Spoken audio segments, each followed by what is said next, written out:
կարճաժամկետ հորիզոնում գնաճը 3% նպատակի և գների կայունության ապահովման համար։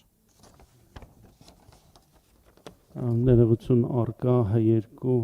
մոտակա Պարոն Գալստյան, օրերս հայտնի դարձավ, որ Moody's-ը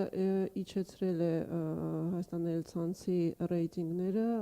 և կանխատեսումը նույնպես իջեցվել է stable-ից դեպի նեգատիվ։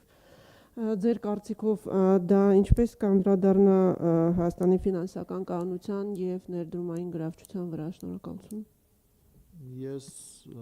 լիահույս եմ, որ հարցը, ինչ վերաբերում է այն անորոշությունների հետ, որը կապված է հետ արագ լուծում կստանա,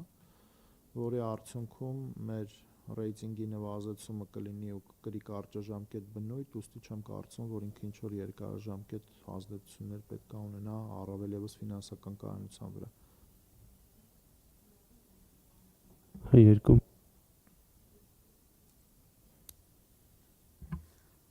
Գուցե այդ հարցի շարունակությունը որևէ այս կարճաժամկետ